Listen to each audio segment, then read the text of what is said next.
Welcome to another deep dive. Today, we're tackling a really interesting but often tricky bit of financial reporting, discontinued operations under IFRS 5. Mm-hmm. It's definitely a topic that can easily trip you up if you're trying to, really understand a company's financial health. Our goal today is to cut through the jargon, understand why this distinction matters so much, especially to investors and analysts, and see exactly how it's presented. Yeah. Think that peeling back the layers to see the sort of true ongoing performance of a business. And what's really critical here, I think, is recognizing that when a company sells off a major part of its business, it's not just a simple sale. It's more complex. Right. These deals need a very specific and sometimes honestly counterintuitive financial presentation. Getting this right isn't just about ticking boxes for accounting rules. It's really about giving you, the person reading those financial statements, a clear and honest picture of the company's continuing profitability. And its future prospects, presumably. Exactly. Without that clarity, a big one-off sale could totally mask what's really going on with the core business underneath. Okay, so let's untangle this then. The term discontinued operations sounds pretty straightforward, doesn't it? Like something just stopped. But IFRS 5 has a very precise definition. What exactly are we talking about here? That's right. It's definitely more than just shutting down a small office or something. Under IFRS 5, a discontinued operation is a component of an entity. Component? Yeah, basically a distinct part of the business, one that generates its own cash flows and has its own operations you can clearly identify. And this component has either already been sold off or it's officially classified as held for sale. Okay. But here's the key bit. It also has to meet one of three specific criteria. The criteria. First, it has to represent a separate major line of business or a significant geographical area of operations. Think big. A major line, okay. Second, maybe it's part of a single coordinated plan to get rid of such a major line or area. Got it. A planned exit. Or third, and this is a bit different, it's a subsidiary that the company bought only with the intention of selling it on again fairly quickly. Right. Acquired for resale. That makes sense. So it's not just any old sale. It's really about a strategic separation of a significant piece of the business. Precisely. And it's interesting to see how this plays out in the real world. Can you give us a couple of examples? Absolutely. Let's think about Mexico's Coca-Cola FEMSA. They're the world's biggest Coke bottler. Yeah. Back in 2018, Oh, yeah. I remember that. they sold off their 51% controlling share in Coca-Cola FEMSA Philippines. Big deal. $715 million. That was a textbook case of disposing of an entire geographical area of operations. It met the definition perfectly. Okay. Clear geographical exit. And another great example, maybe more product-focused, is Germany's Adidas. In 2022, they sold their entire stake in Reebok for $2.1 billion. Wow. Yeah. Reebok. That was absolutely the sale of a separate major line of business, no question. So in both those cases, you see, they weren't just selling off some buildings or machines, they were exiting distinct parts of their core structure. That's what makes them discontinued operations. Okay. That clarifies the what. So once a company has identified one of these discontinued operations, how does it actually show up in the financial statements? This is where those IFRS 5 presentation rules become really important, right? Yeah, absolutely crucial for anyone reading the reports. IFRS 5 is very, very specific here. On the main statement of comprehensive income, the big summary profit and loss statement, you present a single aggregated amount for all discontinued operations together, just one line. One line, okay. And that single line item actually combines two different things. Yeah. First, the post-tax profit or loss that those operations generated before they were sold during the period. Right, their operating results. Exactly. And second, the post-tax gain or loss that came from the actual sale itself or from remeasuring the assets to their sale value. So one big number on the main statement. Sounds simple, maybe too simple. I imagine you need to dig into the notes for the real story behind that number. Precisely. You've hit the nail on the head. It's a balance. Yeah. You get clarity, sort of a headline figure on the face of the statement. But for anyone who needs to dig deeper, a much more detailed analysis must be put in the notes to the financial statements. That's mandatory. And what does that detail include?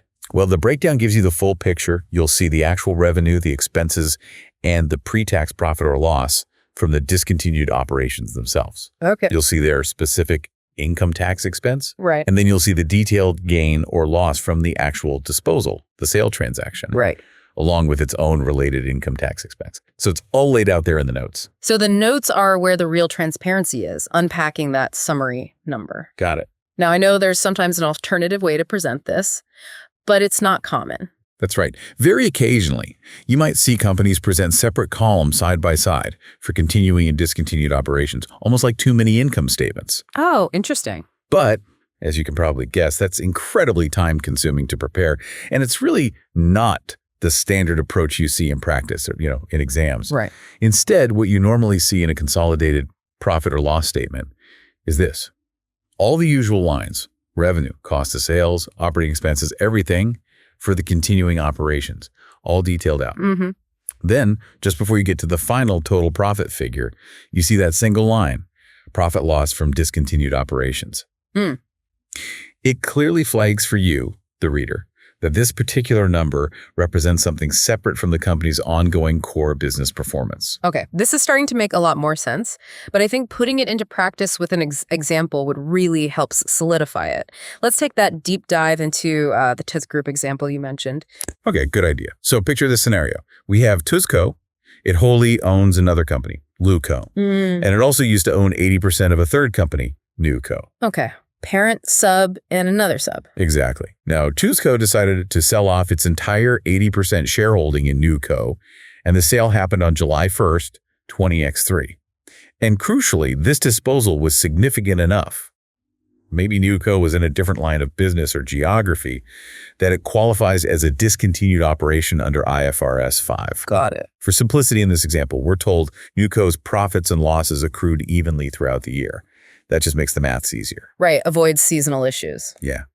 And one important little detail. TUSCO initially made an accounting slip-up. They wrongly put the $300 million cash they got from selling NewCo into their normal investment income line. Okay, so that needs fixing during consolidation. Definitely. We'll need to adjust for that. Yeah. And one last point for this example, the non-controlling interests, the NCI. That's the other 20% of NewCo they didn't own. Correct. In this case, that NCI relates only to NewCo, the company being sold.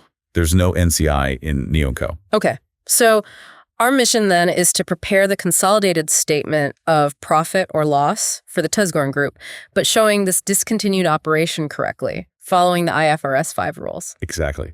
And you said there were 3 key steps to get to that single line item figure. That's right, 3 main calculations. First, step 1.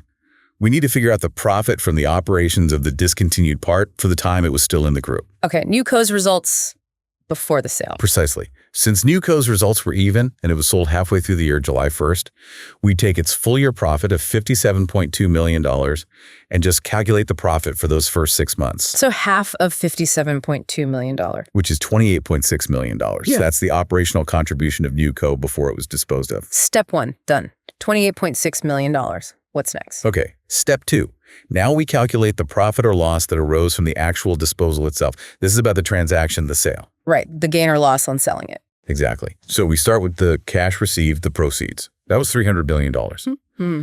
Then we need to account for the share of NewCo that TUSCO didn't own the non-controlling interest. We add the carrying amount of the NCI at the date of disposal. Now, calculating this NCI value properly involves looking at its value at acquisition, its share of profits over the years, less impairments, plus its share of this year's profit up to disposal.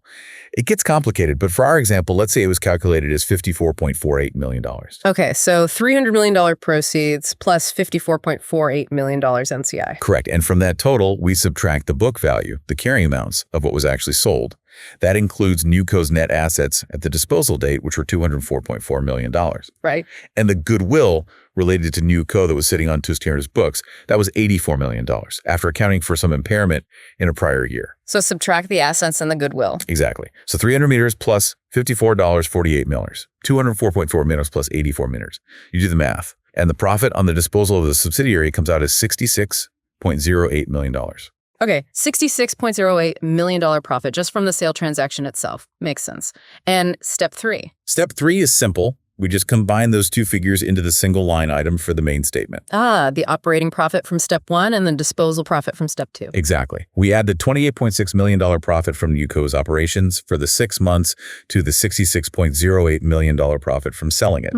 And that gives us our total profit from discontinued operations of $94.68 million. $94.68 million. So that's the single number we'd actually see on the face of the consolidated statement of profit or loss, given that quick summary view. That's it, exactly. And, it's also really important to see how this total profit is then attributed between the parent's owners and the NCI. Right, splitting it up. Yeah. So in the final consolidated statement, you'd see all the detailed lines for Tisgen Co. and Leon Co., the continuing operations.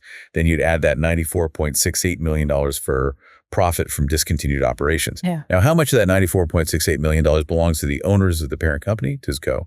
Well, their share is $88.96 million. How's that worked out? It includes the entire profit from the disposal itself, that's $66.08 million, because the parent gets the benefit of the sale price, not the NCI. Plus, it includes Tuskimco's 80% share of Nuico's operating profit for the 6 months, which is 80% of $28.6 million. Okay, so the parent gets all the disposal gain plus their share of the operating profit. Correct. And the non-controlling interests. They only get their share of Nuico's operating profit for those 6 months leading up to the sale. That's their 20% share of the $28.6 million, which comes to $5.72 million. Okay. That's a really key distinction.